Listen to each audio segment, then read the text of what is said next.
rightly so, we're going to focus on Ryan Garcia and what next, potentially the face of boxing, who next for him. He's calling out fighters at 147, 154, 140, 135 pounds. That's what you do when you're the main man. But I just want to quickly get your take on Devin Haney. Obviously, look, came into that fight unbeaten, 31-0, 25 years of age. The comparisons with Floyd Mayweather were being made. He took a bit of a beating. He took a bit of a beating in that fight. Went down 3 times, could have gone down 5 or 6. I thought the ref helped him out a lot. What does Devin do next? If it's not the Ryan Garcia rematch, where does he go? I agree with you on the referee, by the way. He was rather... I was calling him Haney's friend during my broadcast. I was screaming in Dubai airport, "Who's Haney's friend?" Because, to be honest, Haney was doing the holding. He took a point away very quickly from Ryan. Was it in the 7th? Yeah, in the 7th. Yeah, which made it a 9-8, and it was clearly a 10-8. I mean, I know he pushed I think it was a little tiny little chopping right hand in, but he'd already thrown the punch as he stepped in. Anyway, Devin Haney, he'll want a rematch. He'll have to fight him at 147. There's no, or they'll do it at 145 or whatever they do it at. He may lick his wounds and reconsider it, but Bill Haney's come out, his father, and who's very vocal now, talks more than Devin, to be honest. He's a bit like Teofimo Lopez's dad, but good for the sport.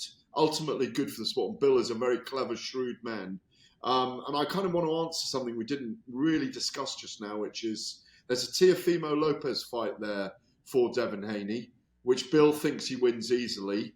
I think it's a really tough fight. There's a Ryan Garcia Teofimo Lopez fight there, which is huge as well. Ooh. And there's Shaka against all of them, all three of them, which are, there's 5 massive fights there. Now, in the 80s, Addy, slight history lesson, do you know how many times the 4 kings fought each other? Hagler, Hearns, Duran and Leonard? 7. 9. They fought each other 9 times, yeah? So we could get that many fights out of these 5. And I hope we do. And we're going to talk about His Excellency Turki Al-Sheikh in a minute. Those guys have the potential to create a great era in American boxing. Devin Haney's not finished. He's not going to be Mayweather, and that's been scuppered. Mayweather got his escape moment when he wasn't beaten by Jose Luis Castillo, who I had winning by a point that night, by the way. I had him winning by a point, but Mayweather had an ability to steal rounds. Haney nearly had it against Ryan, but his power caught him in the 10th and the 11th, and he couldn't turn it around. Are you surprised by how much Haney got hit in that fight? I mean, he got hurt from the first round, and I think he done well to recover from that. But he couldn't get out of the way of that left hook, and I know it's a fast left hook, but you do see it coming. He does telegraph. Well, we don't see it coming because we're not fighting him. I think it's easy to sit in the armchair or the plush VVIP seats that you sit in these days and see those punches coming. But Devin Haney, think about how good he was against Vasyl Lomachenko, twice against George Kambosos, who's not quite at that level, and what he did against Regis Prograis. When we watched those 4 fights in the last year and a half, 2 years, we saw this guy on a pathway to greatness. What Ryan Garcia has is greatness in his power and speed. He doesn't have greatness in his boxing skills because he barely threw a jab. And when he did throw it, it was like a power shot. Devin is good enough, strong enough, wise enough, on a good enough journey. Remember, he was fighting men in Mexico in the bars with glass on the floor at the age of 17 in Tijuana and places like that because he wanted to be a pro. He's a really tough guy and he'll recover from this. But Ryan Garcia simply may have his number. Maybe. I think Garcia beats Teofimo. I think Teofimo maybe beats Garcia. You know? No, maybe. And that's what we want, exactly. Right? We want to see these guys mix up. And I actually like the fact that they do lose their unbeaten records because it means that I think they'll take more risk than to fight each other as opposed to protecting that. Oh, if I were to ask you what is the biggest financial next fight for Ryan Garcia, out of the options at 154, 147, 140, guys coming up from 135, financially, what is the pay-per-view blockbuster that's out there for him? Is it still Gervonta? For Garcia? Yes. God. I think if Top Rank really get behind it, I think Shakur Stevenson is the big fight. I think actually, right now, I agree with you. I think the rematch with Tank Davis is the big one. If they could do it at 145, no weight draining clause. Clearly, Garcia was struggling against Tank Davis. I think Tank Davis beats him all day long, even in a rematch, even when he's bigger and stronger, because he's got these springs in his heels where he can get in and out of trouble. That fight would be enormous. The rematch would be fantastic right now next. It'd be enormous.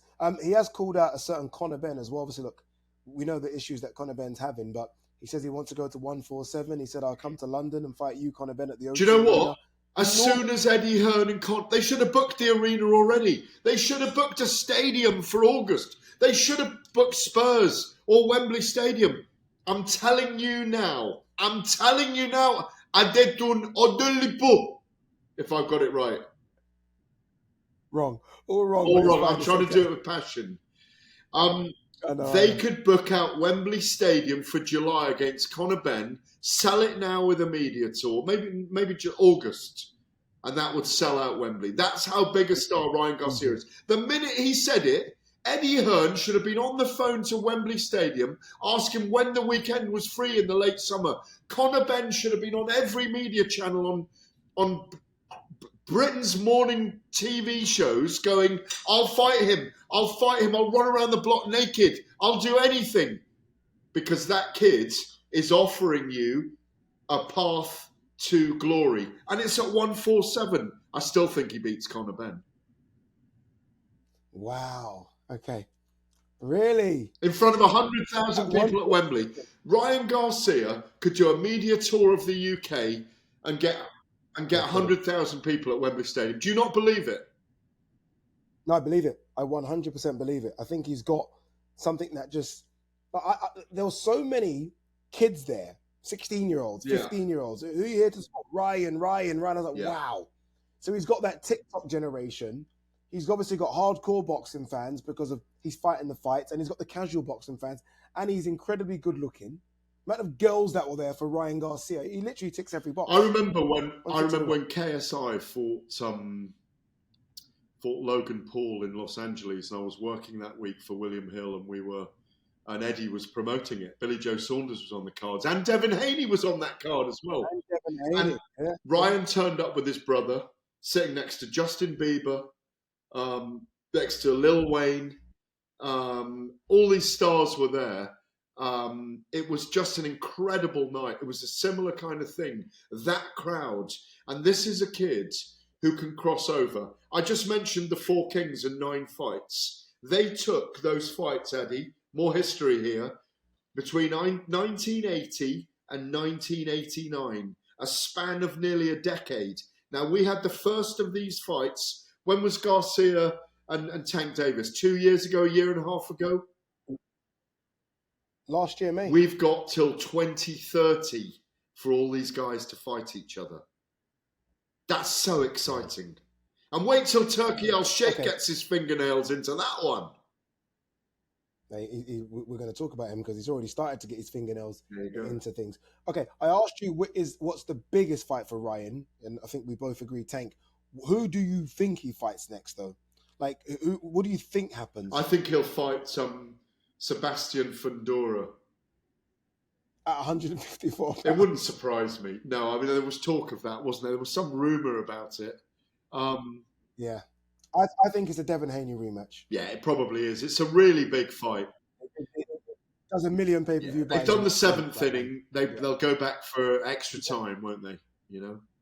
Yeah, and I think Vegas, baby. Vegas, baby. But although I will say this, New York was fantastic. It is, but you're right, Vegas. But there's a tinderbox when you've got a Vegas event based in one hotel. Imagine that MGM Grand Ballroom using that for Radio Road. And I'm not missing the rematch, my friend. I went for a paid gig in Dubai at the weekend, and it was a fun weekend. But I ain't missing the rematch.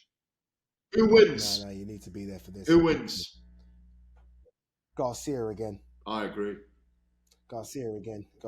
When you know you can hurt someone like the way he hurt him in the first round, you know, up until that 12th round, he can clip him again.